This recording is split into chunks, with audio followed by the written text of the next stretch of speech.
आजच डाउनलोड करा आणि तुमच्या आवडत्या मालिकांचा आनंद लुटा।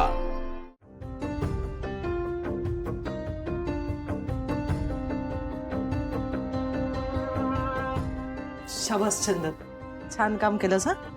आणि आता असंच गॅरेज मध्ये जायचं आणि काम करायचं, कामात मन रमवायचं। बघ पोरं वाट बघत बसलेत तुझी। नाही नाही आई, मला हे शक्य नाही हो।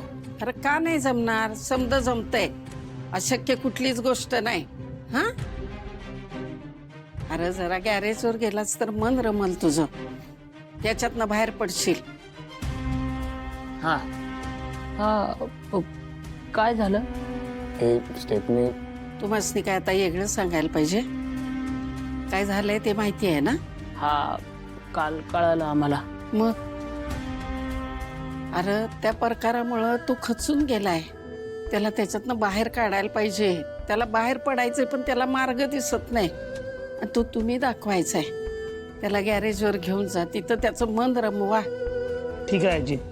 आजी जरा मला बरं वाटलं की मग जातो। आता माझं मन खरंच नाही लागणार। अरे तसं तर तुला कधीच बरं वाटणार नाही, मग म्हणून जाणार नाहीस काही तू? आणि चंदन कसं आहे ना, आजवर प्रत्येक प्रसंगात तू आमच्या बाजूने उभं राहिलास, आमची साथ दिलीस। दिव्याने सुद्धा आमच्यासाठी एवढं कधी केलं नाही रे, जेवढं तू केलंयस। आणि आता जेव्हा तू कठीण प्रसंगात आहेस तेव्हा आम्ही तुझी साथ द्यायला नको का? हे बघ, तूच जर असा खचलास तर आम्हाला आधार कोण देणार ना? आणि शिवानंतर तूच तर आमचा आधार आहेस। नाही नाही आजी, असं नका म्हणू। माझ्यात सध्या काहीच सांभाळण्याची ताकद नाहीये। अरे चंदन, मग अशा वेळी स्वतःला सावरायचं, कामात मन रमवायचं आणि आयुष्यात पुढे जायचं। आता असा काही प्रसंग घडेल हे कोणाला माहिती होतं? पण म्हणून काय परिस्थिती समोर हात टेकायचे का? आणि आमचा मुलगा असा खचून गेलेला आम्हाला अजिबात आवडणार नाही। होय, ए पोरांनो, तुम्ही त्याला उचलान घेऊन जा गॅरेजवर, असं ऐकणार नाही त्यो। ठीक आहे आजी। ए चंदन भाई, आजी एवढं सांगतात तर ऐक ना जरा त्यांचं। नको रे, प्लीज ऐक ना माझं। अरे भाई, आम्हाला करमत नाही रे तुझ्याशिवाय, कोणाला पण विचार। काय रे? हो ना। आणि त्या दिवशी एक कस्टमर आला होता, म्हटलं चंदन कडनंच गाडी रिपेअर करून घेणार। आता मला सांग भाई, तू जर आला नाहीस तर कसं होणार आमचं? आणि चंदन, तू आता गॅरेजचा एक महत्वाचा भाग आहे। आणि आजी आणि काकू बोलताय तर ऐक त्यांचं, चल ऐक। मला सगळं समजतंय यार स्टेपनी, पण माझ्याकडनं नाही होणार यार काम। आपल्या गॅरेजचं नुकसान होईल रे, नको। ए भाई लो, नाही चला उठा, आपण याला उचलूनच घेऊ। आजी, हवा उठ, चला आम्ही डायरेक्ट जेवायला खायला पाऊस येत नाही, काही नाही।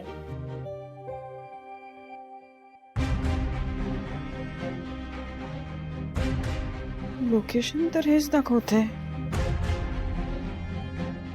नवऱ्याला घराबाहेर काढलं म्हणून कीर्तीच्या डोक्यावर परिणाम नाही ना झाला? इथे का बोलवलं असेल मला? आणि स्वतः आली पण नाही अजून।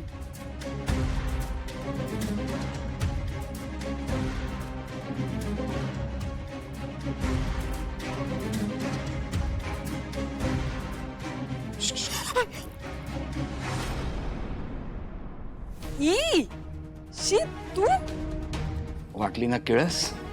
काय मग आमच्याकडे पैसे मागताना लाज नाही वाटली? ए, आता फक्त तू घराबाहेर आहेस, जर पैसे दिले नाहीस ना तर तुझी बायको पण येईल। आणि तिची बाजू काय घेतोस रे?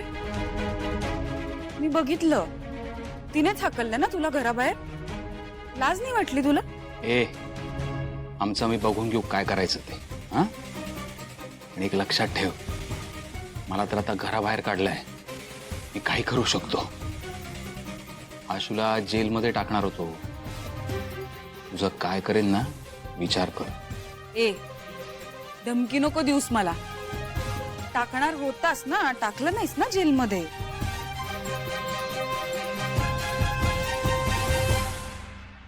इकडे ना तुला आत्ता अशी गायब केली ना, आणि तुझे तुकडे करून कुठे पाण्यात फेकून दिले ना, कुणाला कळणार नाही। काय झालं? घाबरून गेलीस ना मागे? मग असंच मागे राहायचं, परत पैसे नाही मागायचे। काय ग, आता तर तू घर सुद्धा सोडलंयस, त्यामुळे गायब केली ना तर ती शिवा सुद्धा तुझ्या मदतीला येणार नाही. ए बाबा, डोक्यावर परिणाम झालाय का तुझ्या? झालाय हा? ये ना, ये ना.